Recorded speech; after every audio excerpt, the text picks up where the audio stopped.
Olá, boa noite. Eu sou Rosiane Kennedy. A partir deste domingo, eu estarei com você aqui no Poder em Foco. Toda semana, um jornalista convidado estará comigo também aqui no estúdio participando do programa. Nesta semana, eu entrevisto o coordenador da Força Tarefa da Lava Jato em Curitiba, o procurador Alessandro Oliveira. E aqui no estúdio ao meu lado está o jornalista do jornal O Estado de São Paulo, Breno Pires. Boa noite, Breno, obrigada. Boa noite, Rosiane. Procurador, boa noite. Eu já começo perguntando para o senhor o seguinte. O senhor já integrava a Força Tarefa da Lava Jato desde 2018 e em setembro assumiu a coordenação depois da saída de Deltan Dallagnol. Mudou muito da sua rotina? O que é que faz o coordenador da Lava Jato?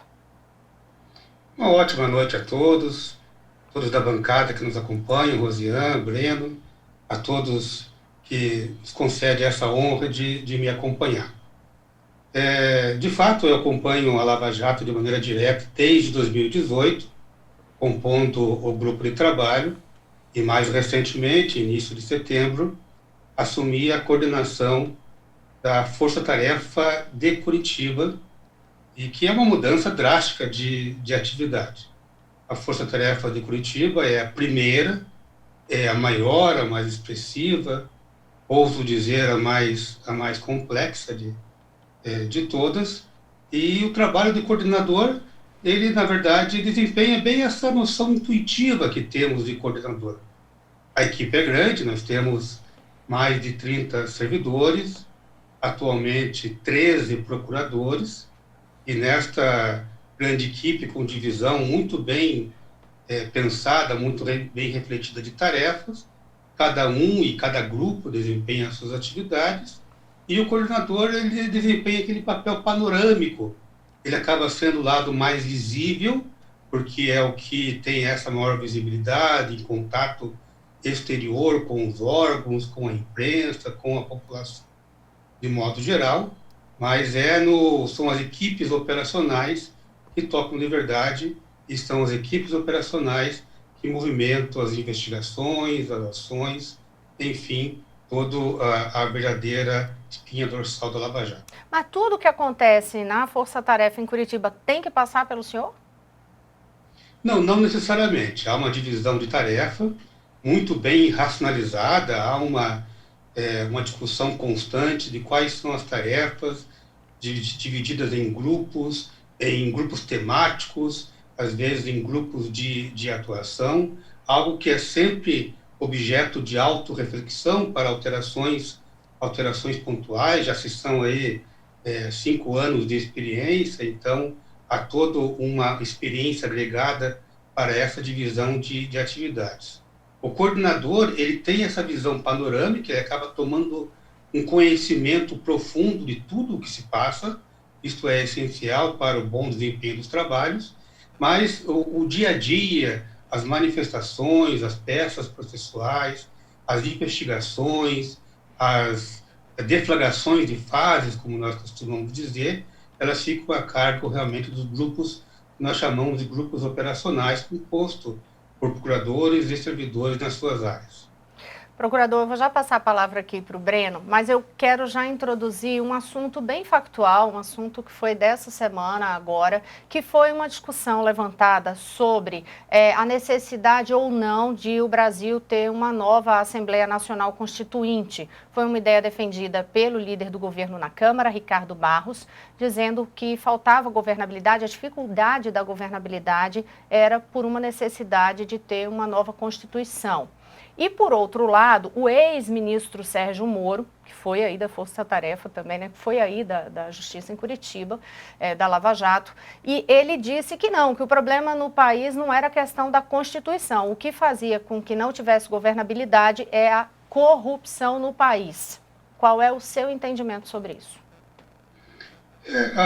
A opinião foi exarada pelo líder do governo, o deputado Ricardo Barros, então é uma opinião relevante até pela origem dela, mas eu não compartilho com esse entendimento.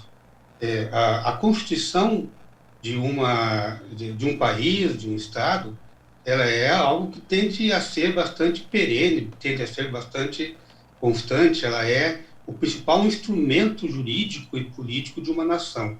não se pode alterar ela em qualquer situação, qualquer alteração social ou política de menor importância. Ela deveria ser alterada apenas em grande rupturas com sistemas anteriores. Eu não comungo em absoluto com esse entendimento. E tendo mais acompanhar, na verdade, a posição do ex-ministro, ex-juiz Sérgio Moro, no sentido que, sim, ela, a corrupção causa muita desestabilidade em vários setores da vida pública brasileira, e esta, sim, a corrupção deve ser o objetivo a ser visado de maneira constante, com aprimoramento constante. Para esse combate a ela, né, Breno? Boa noite, doutor Alessandro. Até pegando carona nesse mesmo tema, para a gente não diversificar, mas o líder do governo, Ricardo Barros, ele é também um conhecido crítico à Operação Lava Jato, e nessa mesma manifestação em que ele defendeu a Constituição, uma nova Constituição, ele também citou como um dos motivos para haver uma alteração o que ele considerou como um excesso de poder que foi conferido pela Constituição atual aos órgãos de fiscalização e investigação. E a gente sabe que no Congresso, desde que a Operação Lava Jato conseguiu prender na verdade levar à prisão vários políticos, grandes nomes, a gente teve presidente da Câmara preso, ex-presidente da República, existe uma certa reação aos avanços que houve nesse campo. Então, na verdade, o que eu queria perguntar para o senhor é se o senhor também acredita que é momento de se rever ou não, de acordo com esse discurso do próprio líder do governo, a questão do poder conferido aos órgãos de investigação e se tem havido excessos no país ou não.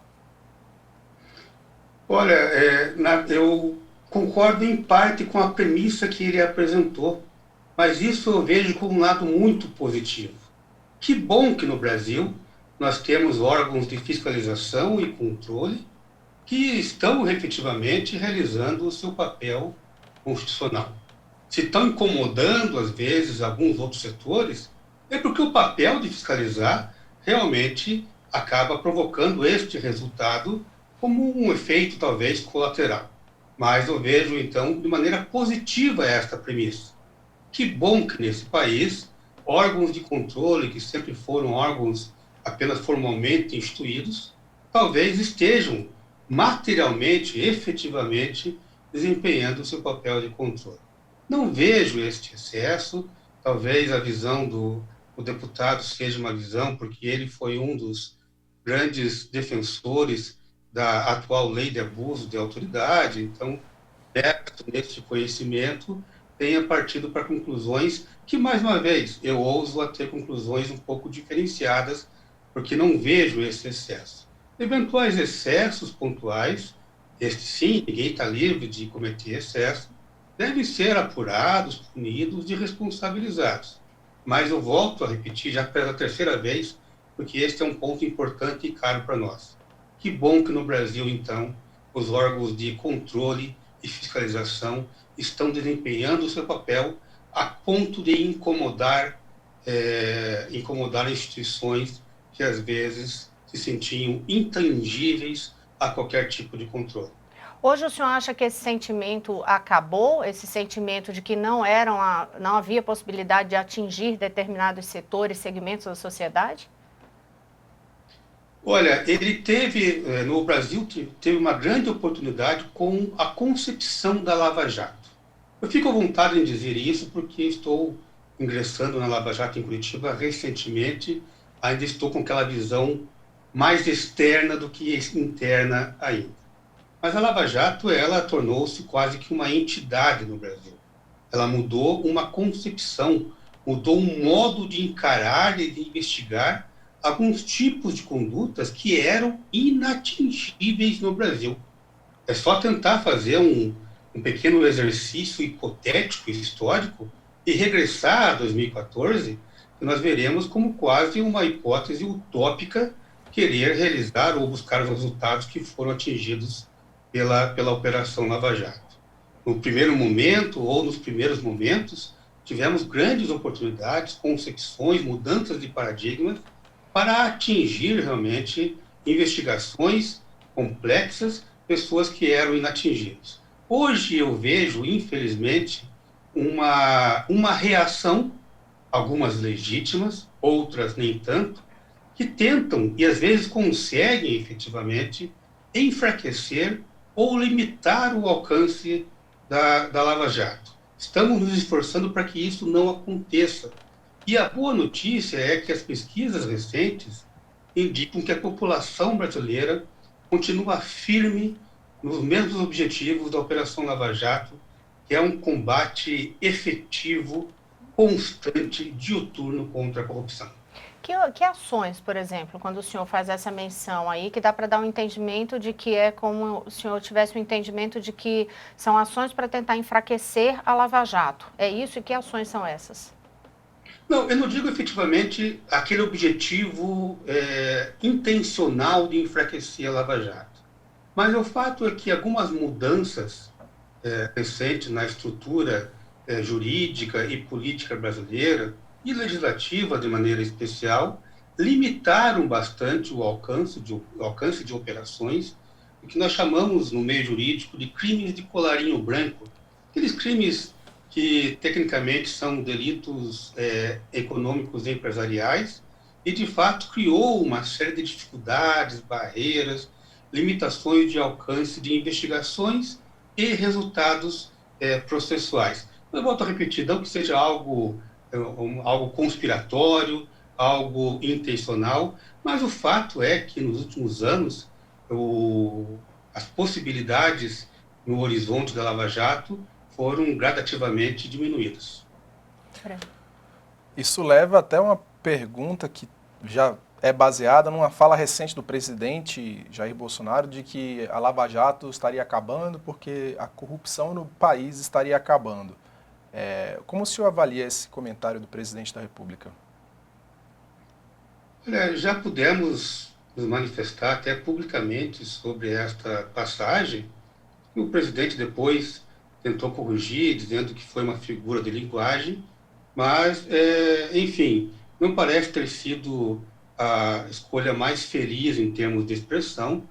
A corrupção, ela não pode ser não se pode se acomodar diante da corrupção, não se pode se imaginar que ela não deve ser combatida porque não existe, porque isso é bastante ilusório. A mesma coisa que dizer que vamos acabar com a maldade, vamos acabar com o crime no Brasil, enfim, a luta tem que ser constante. Não parece ter sido a melhor das expressões, a corrupção é um exercício diuturno que tem que ser combatido. Então, já nos manifestamos até publicamente, lamentando até a um tipo de expressão como essa. A gente só espera que a expressão não reflita em eventuais mudanças de posturas, porque a gente precisa manter esse combate à corrupção, e digo mais, não só manter, como ampliá-lo. A gente tem que buscar constantemente o combate à corrupção de forma a que ele não exista em hipótese alguma. Só que parece que esse é um objetivo um tanto quanto utópico. Não se pode nunca deixar de combatê-la, mas também não pode se ter uma visão ingênua no sentido que nós vamos acabar com a corrupção e, com isso, acomodar os mesmos mecanismos de controle e fiscalização que tanto tem sido efetivo nos últimos anos. Doutor Alessandro, o presidente Jair Bolsonaro, enquanto candidato em 2018, prometeu defender a Lava Jato e os outros órgãos que apoiam no combate à corrupção no país. O senhor crê que ele está cumprindo essa promessa ou falhando? Olha, é difícil responder essa pergunta ainda. Não tivemos reflexos essenciais ou mais importantes de algumas posturas do Executivo Federal, do Planalto, em relação à Operação Lava Jato, especialmente aqui da Lava Jato de Curitiba. Há uma grande oportunidade agora que se vislumbra, tanto do presidente quanto do Procurador-Geral da República, em relação à continuidade dos trabalhos. A Força-Tarefa Lava Jato ela foi prorrogada até janeiro, e há uma perspectiva de alteração de modelo e até de conteúdo da operação chamada de Lava Jato. Então, o presidente da República e até o Procurador-Geral, Augusto Aras, terão a oportunidade de demonstrar ou não esse compromisso firmado com o combate à corrupção, especialmente o Procurador-Geral da República, que pessoalmente garantiu este compromisso, e eu acredito nele. Então, em breve, será uma grande oportunidade de demonstrar praticamente este compromisso. Vamos ver qual será esse modelo que irá ou substituir ou renovar a Lava Jato, se irá ampliar o seu espectro, ou limitá-lo, ou, quem sabe, já se cogitou a hipótese até de extinguir a Lava Jato. Pois é, vem até o dia 31, a prorrogação está até lá, 31 de janeiro. O senhor pode ainda pedir prorrogação. Vai fazer isso com certeza? Com certeza, nós não trabalhamos com outra hipótese que não a prorrogação dos trabalhos, porque existe muito a se fazer ainda. Não é possível dar continuidade aos trabalhos que já existem, muito menos ao que ainda está por ser descoberto, está por ser aprofundado, com apenas um ofício ordinário de membro do Ministério Público. Existe a necessidade de cooperação entre equipes, de união de esforços, seja o nome que se queira dar atualmente como força-tarefa, mas, enfim, grupo de trabalho, GAECOS, UNAC, qualquer sigla que se queira nomear, mas é preciso a união de esforços, no mínimo a continuidade da atual estrutura, para que possamos dar vazão ao que já existe e ao muito, muito ainda que se vislumbra no horizonte para surgir. Doutor Alessandro, o senhor chegou a falar numa hipótese de extinção da Lava Jato. Eu queria que o senhor explicasse isso. E também, qual que seria essa possibilidade de mudança de conteúdo da Lava Jato, algo que também o senhor mencionou em resposta. Eu não acredito com a hipótese de extinção da Lava Jato, né? Até porque isso seria muito, muito drástico. Mas a questão é que a Lava Jato foi prorrogada até 31 de janeiro, e até lá nós temos que substituí-lo por algum outro modelo.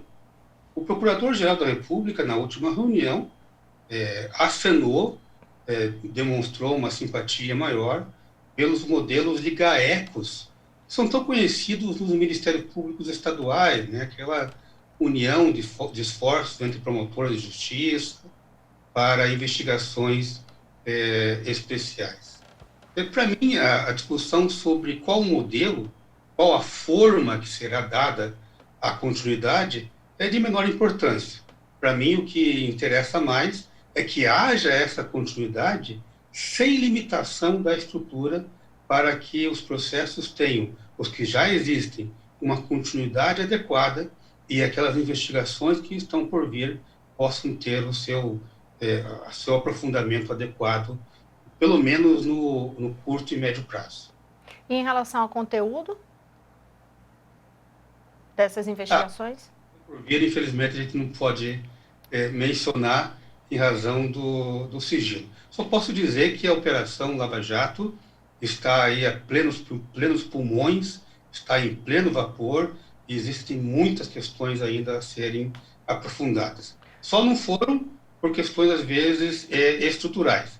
Quanto mais tivermos estrutura, mais avançaremos no combate à corrupção que for já descoberta pela Lava Jato. O que me conforta, na verdade, é que aquilo que eu mencionei há pouco, a Lava Jato, muito mais que setorial, Força-Tarefa de Curitiba, Força-Tarefa do Rio de Janeiro, Força-Tarefa de São Paulo, o Grupo de Trabalho em Brasília, mais do que isso, ela é uma concepção de trabalho.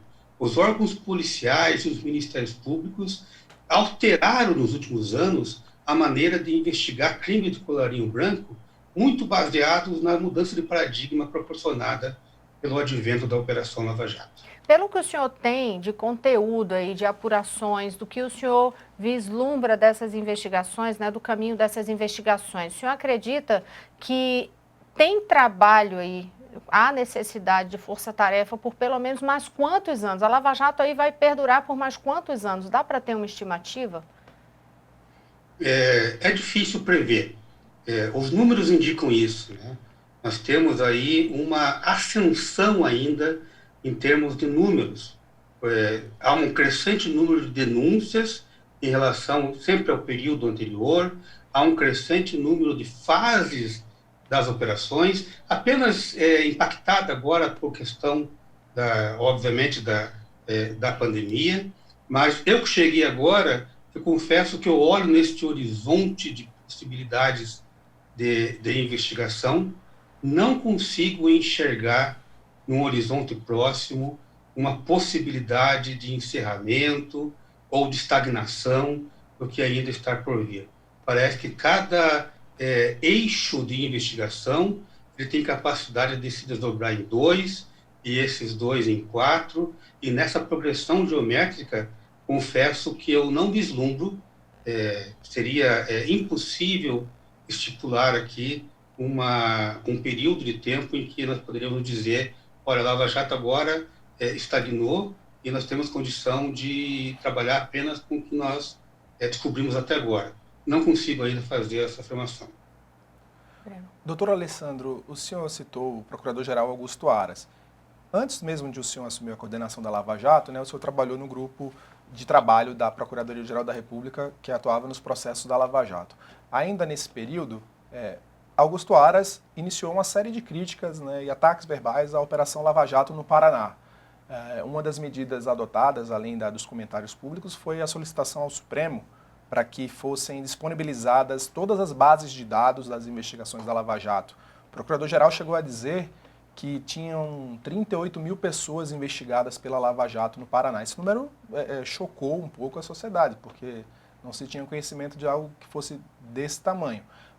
Já houve uma resposta da Força Tarefa da Lava Jato, mas eu queria saber o senhor agora, como coordenador, depois que assumiu, como o senhor enxerga essa disputa que houve entre o Procurador-Geral e a Força Tarefa sobre os dados da Lava Jato e se, de fato, ele tem alguma razão em defender que o Procurador-Geral tem que ter acesso aos conteúdos de investigação sigilosos obtidos até agora pela Força Tarefa do Paraná. Eu não diria que houve uma disputa, eu posso dizer talvez uma tensão em relação a entendimentos, que é bastante natural no mundo do direito, a tensão das ideias, não a tensão de personalidades. Eu posso dizer aquilo que eu vivenciei após assumir a coordenação da Lava Jato, e, na verdade, o que eu tenho é uma desconstrução dessa tensão. Todos os fatos que foram por ele levantados, eu não sei em qual contexto, com qual objetivo ele mencionou isso, e não poderia aqui agora aprofundar, justamente por desconhecer esse contexto, mas tudo já restou devidamente esclarecido. Com o devido procedimento, os dados foram disponibilizados, não existe nenhum tipo de investigação, nada além do que seja da competência da Operação Lava Jato, todas as questões de prerrogativa de foro foram devidamente encaminhadas, tudo foi esclarecido em relação ao tamanho de base de dados e também em relação ao seu conteúdo.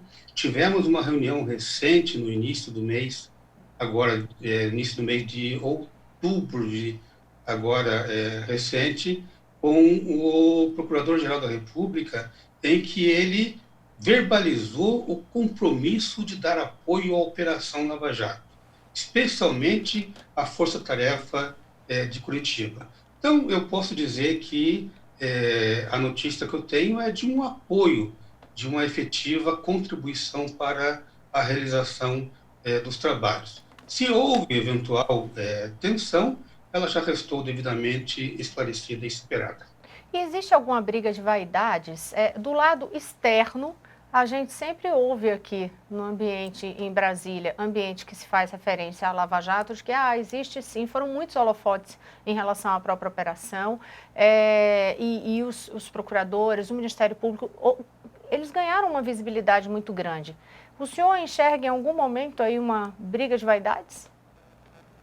É difícil dizer que a vaidade seria mais de quem observa, talvez, esse verdadeiro sucesso dos integrantes da Lava Jato. Eu fico à vontade em dizer isso, que só recentemente acabei por ingressar na Força Tarefa.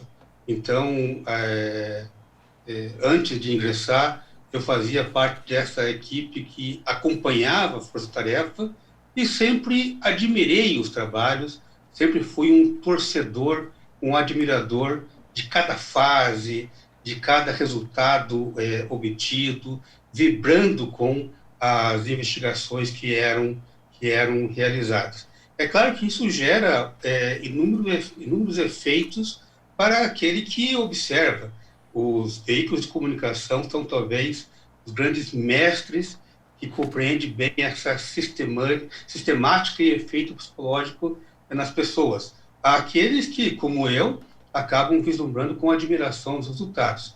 Agora, se eventualmente em outras autoridades ou outras pessoas isso talvez gere um efeito oposto, é um pouco complicado, difícil dizer. Posso dizer por mim, sempre admirei a Lava Jato, de forma que estar agora na sua equipe é talvez um momento, o auge da minha satisfação pessoal e profissional. Procurador, para eu tirar uma dúvida aqui, para deixar bem claro o seguinte, digamos que chegue em janeiro e não seja prorrogada a força-tarefa da Lava Jato. No dia 1º de fevereiro, o que é que acontece? Eu volto a mencionar, assim, até às vezes nós estamos sendo questionados se estamos fazendo planejamento para a hipótese de não ter Lava Jato. Então, a sua pergunta ela é muito oportuna. Nós não estamos trabalhando com a hipótese de encerramento.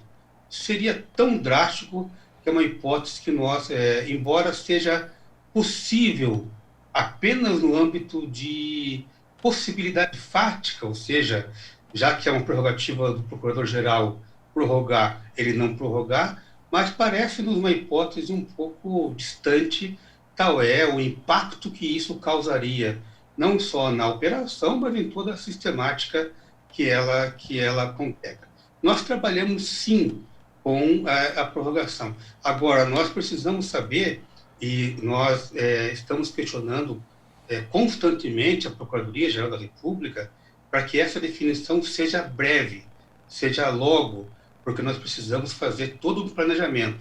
A Lava Jato, ela vive de constante racionalização, planejamento de suas atividades, e esse planejamento é de curto, médio e longo prazo, de forma que nós não podemos fazer com que se repita a prorrogação anterior, em que até o penúltimo dia, nós não sabíamos em que termos haveria esta prorrogação. Não, estamos já antecipando toda essa discussão, questionando constantemente e pretendemos resolver o quanto antes essa definição. Enfim, para que o Procurador-Geral da República, eu digo o Procurador-Geral como uma entidade que congrega vários setores na Procuradoria-Geral, para que ele defina efetivamente quais serão os rumos da Operação Lava Jato, especialmente da Força Tarefa aqui de Curitiba. Eu estou com o bloco quase terminando, mas eu ainda tenho que insistir nisso. Qual seria um tempo hábil, assim, para dizer não corre risco de, mesmo não acabando, gerar uma paralisia? Porque vocês têm justamente esse calendário para ser trabalhado em relação às operações, investigação que está no meio do caminho. Então, assim, qual seria esse prazo hábil, o limite para que a Procuradoria dissesse para vocês, não, vai continuar ou não vai continuar? Qual seria isso? E a outra coisa que é a minha dúvida original é assim, em relação ao dia seguinte, é mais para saber se acabasse, por mais que vocês não trabalhem com essa hipótese, mas se acabasse, no dia seguinte acontecia o quê? Os processos continuam, fica tudo com uma pessoa só investigando? Na prática, o que é que acontece com o que está em andamento? Ok. O prazo é o prazo da portaria, na verdade. Agora, o prazo que nós trabalhamos para uma definição é meados de novembro, porque em dezembro nós temos toda uma questão de recesso, janeiro, uma questão até interna de reuniões do Conselho Superior do Ministério Público, que desempenha papel importante neste cenário. Então, o prazo que nós empiricamente estabelecemos na data regimental, é um prazo que nós estamos trabalhando, seria meados do mês de novembro, efetivamente. Agora, fazendo um exercício hipotético exagerado, que nós não estamos trabalhando com a hipótese de encerramento. No dia 1º de fevereiro, sem uma portaria de renovação, acontece que não existe mais apoio de outros procuradores na Operação Lava Jato, de servidores que são cedidos, de estrutura a mais de um gabinete, e ficaria, esse que vos fala, ficaria eu no ofício de origem da Operação Lava Jato, junto com a estrutura de um ofício, que são mais 3 servidores, diante de uma imensidão de quase 200 ações penais, 400 investigações, 77 fases hoje, até janeiro certamente passaremos de 80.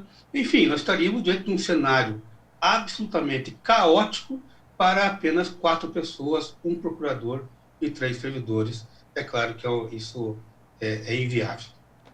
Procurador, o Poder em Foco vai fazer um breve intervalo. A gente volta já já.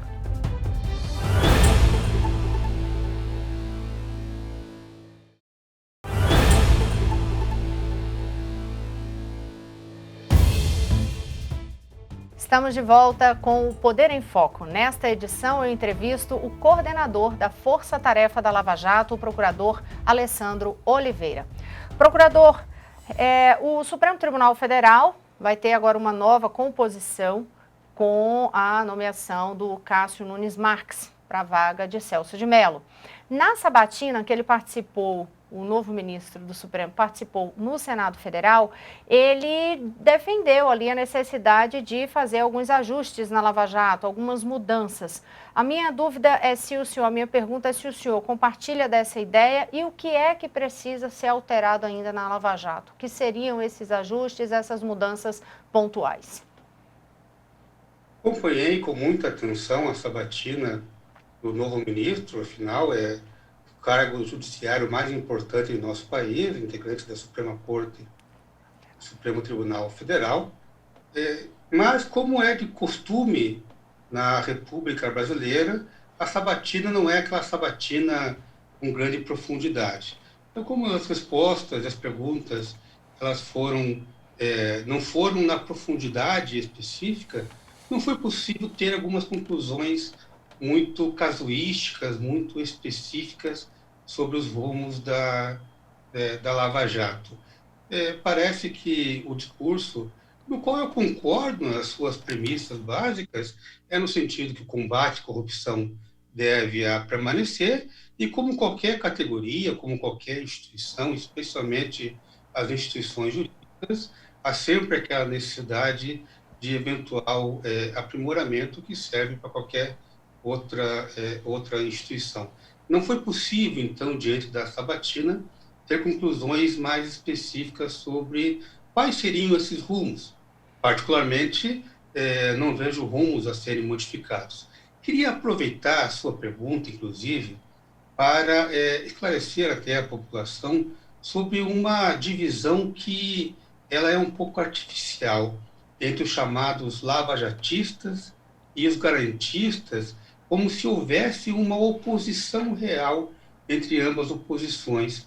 Sabe que, às vezes, até em alguns setores, um discurso no sentido que, se o juiz ou o integrante judiciário ele é mais garantista, ele se afastaria das premissas da Lava Jato, o que não é bem assim, na verdade. A Lava Jato ela sempre desempenhou o seu papel com o mais rigoroso respeito às garantias e à ordem constitucional. Talvez aqueles que são intitulados como garantistas tenham uma flexibilidade de entendimento mais tendente a uma ampliação ainda maior das questões afetas à defesa, mas não há necessariamente esta tensão direta ou rota de colisão entre os chamados, é um termo que foi cunhado aí empiricamente, lava-jatistas e os chamados garantistas, até porque nós da Lava Jato somos os primeiros garantes da ordem constitucional. O senhor sente algum tom pejorativo quando se fala em lavajatismo? Que o lavajatismo não perdure, é preciso verificar o lavajatismo. O senhor vê isso existe um tom aí pejorativo quando se trata dessa forma? Olha, que em alguns setores, sim, depende muito do contexto. Eu me considero lavajatista, né? Ou seja, muito mais do que era antes. Eu me considero lavajatista porque sou um defensor do que a Lava Jato trouxe de ganho para a sociedade. Doutor Alessandro, a gente falando sobre garantismo, né, o punitivismo, no Supremo Tribunal Federal, um dos embates mais marcantes, além dos habeas corpus, que são discutidos eventualmente, né, pedidos de libertação, foi a discussão sobre a prisão em segunda instância, que no fim do ano passado o Supremo decidiu impedir. Agora não mais é possível haver a prisão antecipada, né, a execução da pena de maneira antecipada. Isso levou à soltura de diversos investigados e condenados na Operação Lava Jato, inclusive o ex-presidente Luiz Inácio Lula da Silva. Essa seria uma das alterações no quadro do combate à corrupção no Brasil que o senhor apontou como prejudiciais nos últimos anos? E, além dessa, que outras mudanças pontuais o senhor citaria? Olha, Breno, eu fico muito agradecido pela pergunta, por trazer à baila essa questão.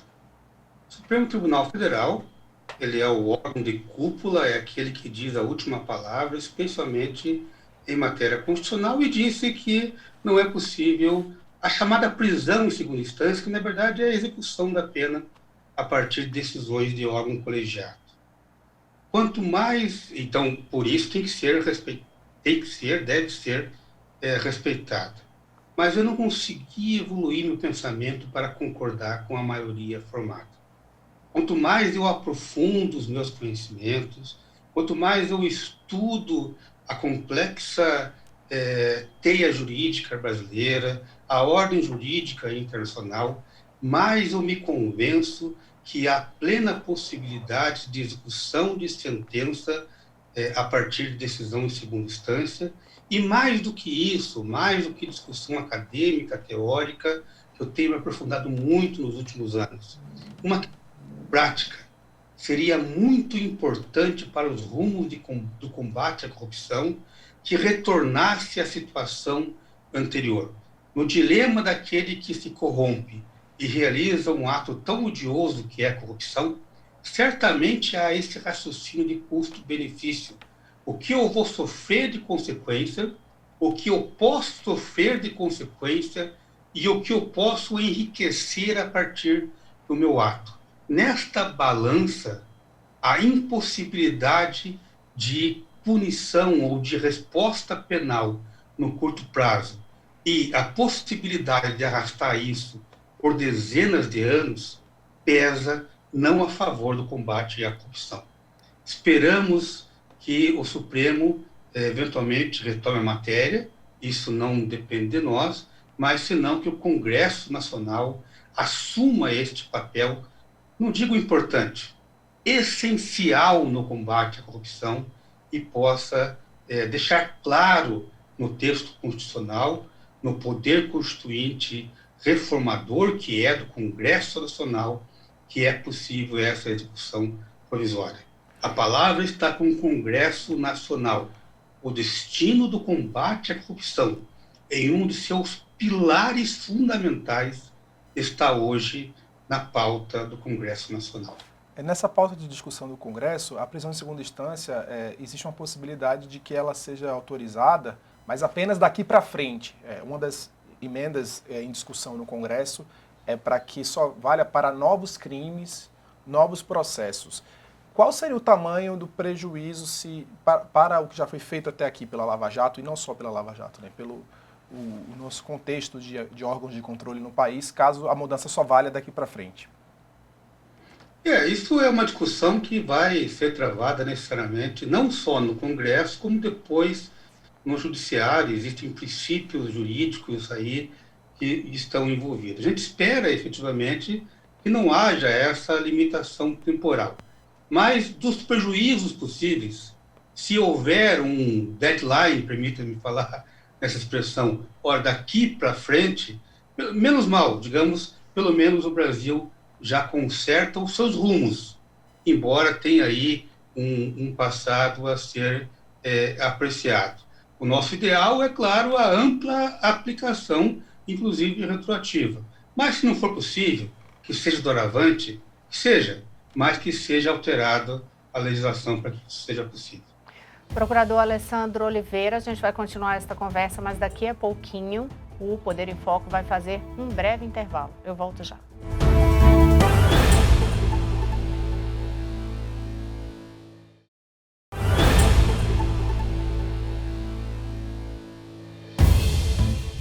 Estamos de volta com o Poder em Foco. Nesta edição, eu entrevisto o coordenador da Força Tarefa da Lava Jato, o procurador Alessandro Oliveira, e também participa comigo desta entrevista aqui no estúdio o jornalista Breno Pires, do jornal O Estado de São Paulo. Procurador, a gente encerrou o bloco anterior falando sobre a PEC, a proposta de emenda constitucional que permitiria aí a prisão após condenação em segunda instância. Eu pergunto para o senhor o seguinte: o senhor acredita que o Congresso de fato vota essa matéria, aprova essa matéria, um Congresso que tem inclusive vários integrantes que são alvo de processos, de inquéritos? E outra coisa, é possível avançar nessa matéria sem uma mobilização popular e sem ter um trabalho de fato específico de governo, por exemplo, um apoio direcionado de governo para defender a votação dessa matéria no Congresso? Olha, minha visão ela é técnica e romântica ao mesmo tempo. Eu acredito. Os nossos representantes, nossos parlamentares, são representantes daquele que detém o poder político primário, que é a população. E com isso eu já respondo a segunda parte de sua pergunta. É a população que vai ditar o ritmo e o rumo do combate à corrupção. Os deputados, os senadores, são representantes, através da nossa democracia indireta, desta mesma população. Então, se a população realmente quiser se mobilizar nesse sentido, esperamos que isso aconteça, os nossos representantes não só serão obrigados, como naturalmente, dentro da sistemática política, terão que acompanhar essas questões e a decisão daquele que detém efetivamente o poder político, que é a população. Doutor Alessandro, sobre esse tema da mobilização popular, o senhor entende, o senhor imagina que de alguma maneira a Lava Jato possa ter perdido a narrativa, perdido esse aspecto de apelo popular que tinha, e com ela, não apenas a Lava Jato, né, mas a própria pauta anticorrupção, perdeu esse apelo popular no Brasil hoje? Em relação à população, a impressão que eu tenho é justamente o contrário. Assim, permanece este apoio. É claro que como este combate à corrupção ele permanece, há uma natural tendência de uma certa acomodação da população em relação à visão deste apoio. Mas no momento correto, quando as questões forem colocadas novamente em pauta por algum outro motivo, que não por iniciativa nossa, Lava Jato, certamente este apoio virá, porque é difícil imaginar que uma população seja contrária ao combate a esta verdadeira chaga nacional, que é a corrupção. Então, eu diria que o gigante ele está adormecido por uma questão natural, embora os números estão aí para demonstrar que a Lava Jato continua crescendo e crescendo de maneira bastante progressiva. Mas no momento correto, este apoio ele emergirá certamente, porque a população brasileira não aguenta mais estar submetida a esse tipo de prática. Agora, é um momento específico em relação à própria situação de pandemia, né? A população não tem como ir às ruas, quer dizer, isso de certa forma impede esse tipo de mobilização. Mesmo assim, o senhor acha que a população ainda vai tomar esse vigor de defesa da Lava Jato? Eu ainda acredito, a minha visão volta e repito, ainda é muito técnica e romântica. Eu atuo para que esse combate seja efetivo e tenha a visão romântica da população brasileira que vai efetivamente mudar os rumos desse país.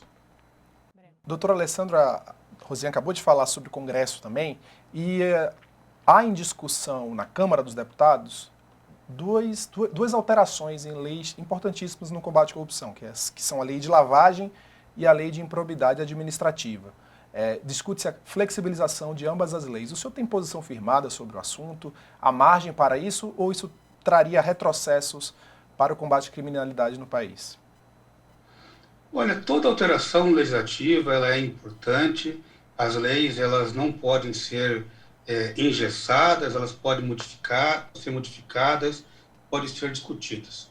Só ainda acho que o Congresso Nacional ainda tem tempo de equilibrar um pouquinho mais a comissão de estudiosos que participa de ambas as alterações para congregar outros setores da comunidade jurídica.